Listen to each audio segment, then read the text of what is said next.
Hi, it's Jonathan Papson. Hi, I'm Emma West. And this is Cut to the Case. And Emma, I've got an interesting case. It's a trauma case. Now, for transparency, I don't know anything about this case. So no, not at all. And that's why I'm sharing it. Okay, and go. It's got a little bit of everything. It's got a little bit of shock and how you manage shock, bleeding stuff. It's got a little bit about diagnosis, but it's also got a little bit about how you manage other members of staff who you think have come to help, Okay. but they turn out not to be so helpful. You know what? I'm thinking this is a therapy session for Jonathan, It's and not he'll have so he needs to share the case because he's still struggling with it. So let's hear. Here we go. It's cut to the case.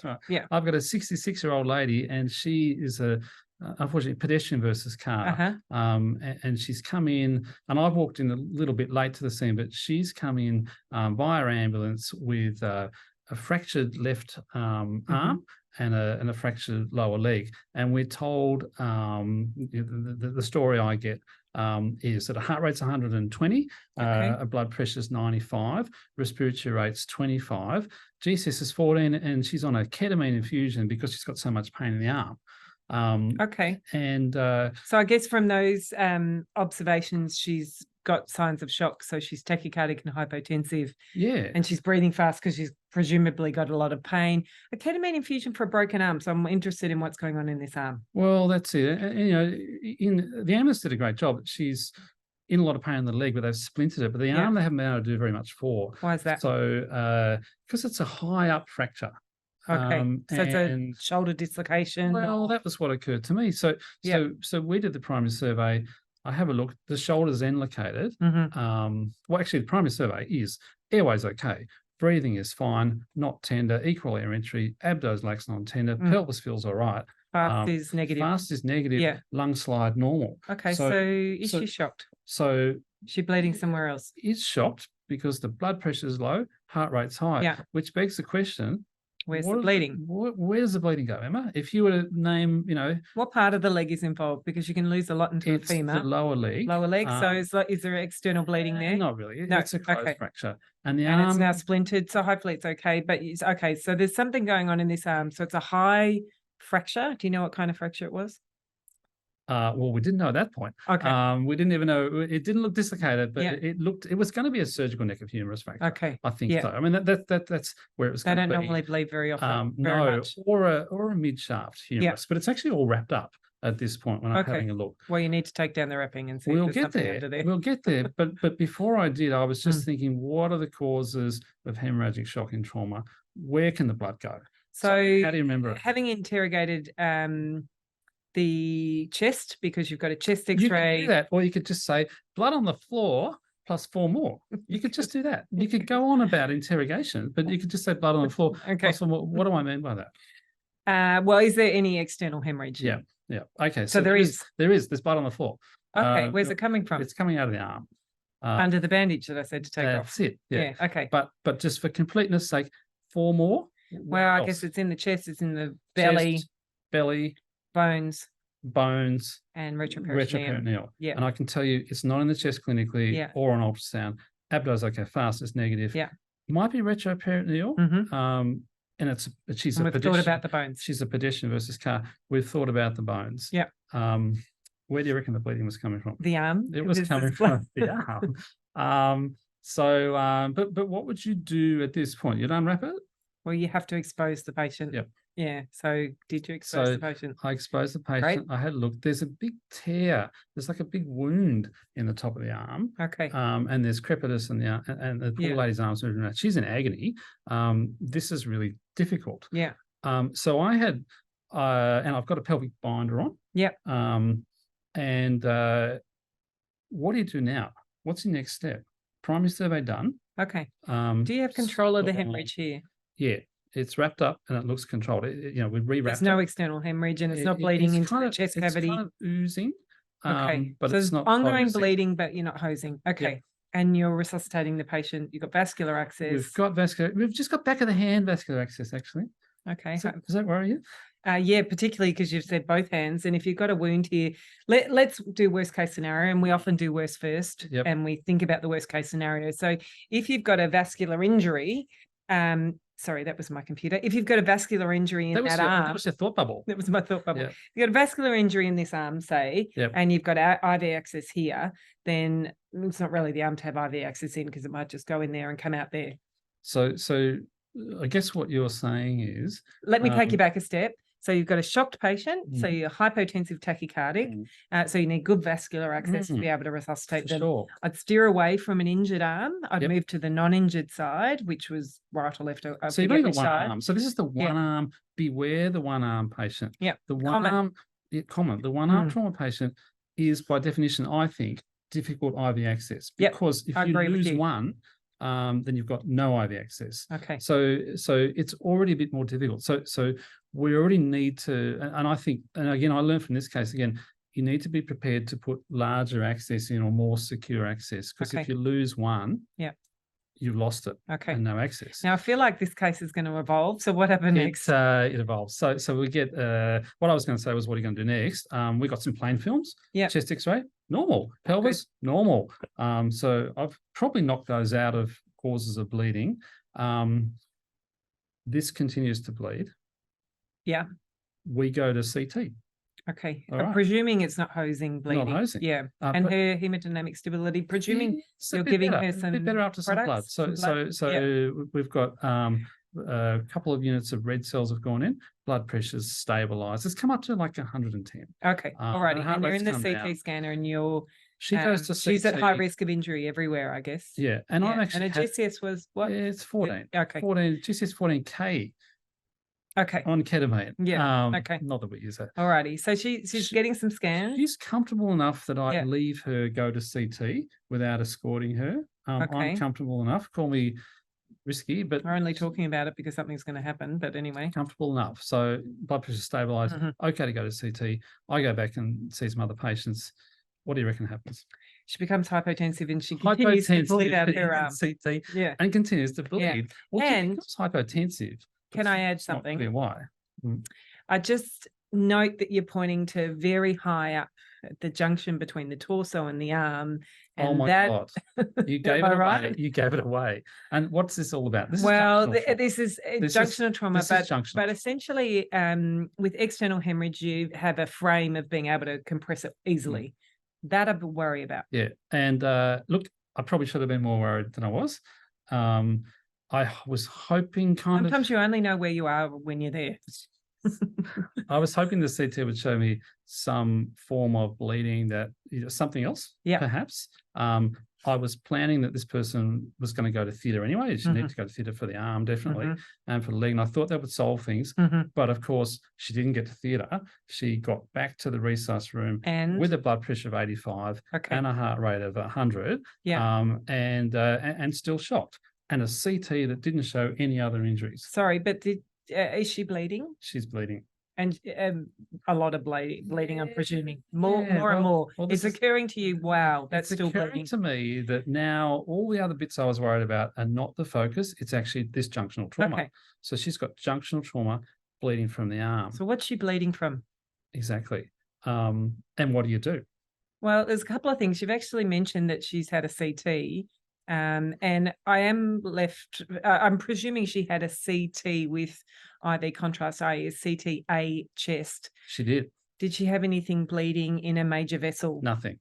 No, not that we could identify, not that I knew. Well, that's good news. So she's not bleeding in a non-compressible fashion, a non-tamponadable fashion into her chest cavity. Not in a trunk. Okay. No. All righty. So she's bleeding here and it's coming out. Yeah, and I should mention that the vascular obs of her limb are okay. So she had a pulse and normal sensation. So I didn't go and do a CT angio. All right. Well, just stop that bleeding there. And how are you going to do that? Let's stop the bleeding. So my plan is let's go to theatre and stop the bleeding, right?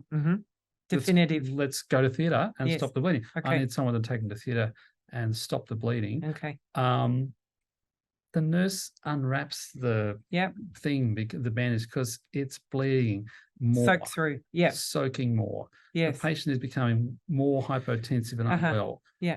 I've called my friends from orthopedics and said, hey, we need to go to theatre to fix it. I've looked on the CT and I could see that it is a surgical neck of humerus fracture. Yeah. It's off-ended. Yeah. And that's probably why it's still bleeding. Yeah. It's junctional trauma. How do you fix it? Okay, so tell me what you're seeing when you're looking at this shoulder. You're I am seeing seeing a big high hole. volume It's bleed. about here, Yeah. hole in the shoulder. Yeah. I've taken the dressing off. It just gets welling up. Okay. Welling So up. there's a All the couple time, of welling things. up. So direct pressure, what does that result in? It results in a very tired person putting direct pressure on because I can't release it, because whenever it's released, so I've had a nurse putting direct pressure on, I can hold it with direct pressure, but if I release it, wells up. Okay, alrighty. There's So no. what next are you thinking about doing? What would you do? I go to theatre. I want to go to theatre, but I'm worried that they're bleeding upstream of the compression site. So you're worried upstream. I'm worried downstream. I'm worried onstream. How can I stop it? What are my options? Direct pressure. Here's another thought. Tourniquet. Right. So what do you reckon I do?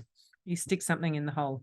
Well, I stick a tourniquet on, but of course the tourniquet not high enough. It's junctional trauma. So limb trauma, bit easier. You can get a tourniquet on above the wound, ideally a couple of centimeters above the wound. It's too high up.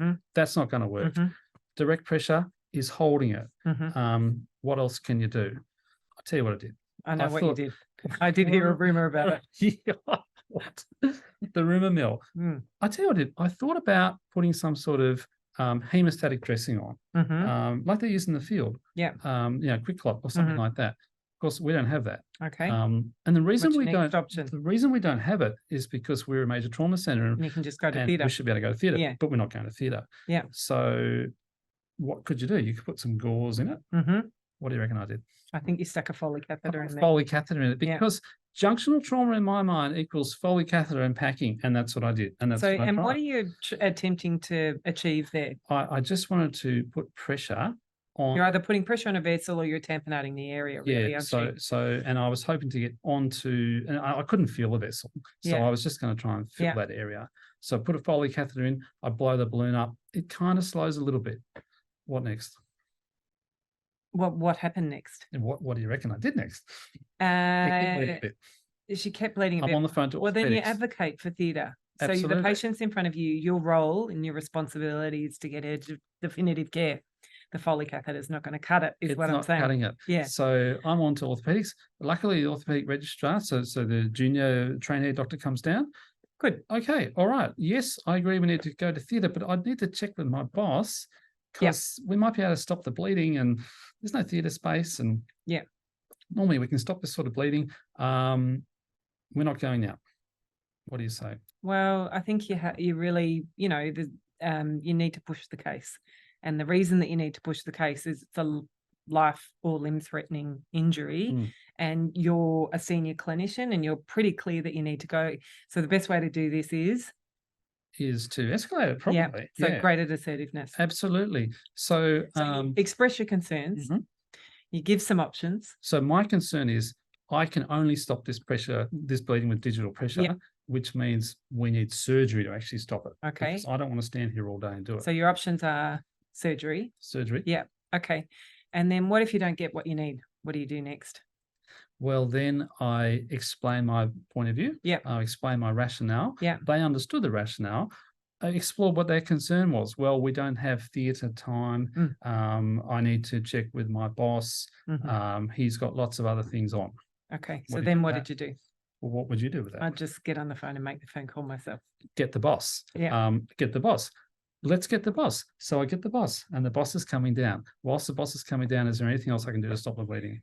Well, so you've got all your adjuncts, so you can do things like TXA, run a rotum, absolutely, keep the patient warm. So it's that sort of triad thing. So keep them warm, minimize. Make sure you're giving 1:1:1 transfusion ratio, all that kind of. We ran a rotum. It said give TXA. It said give cryoprecipitate.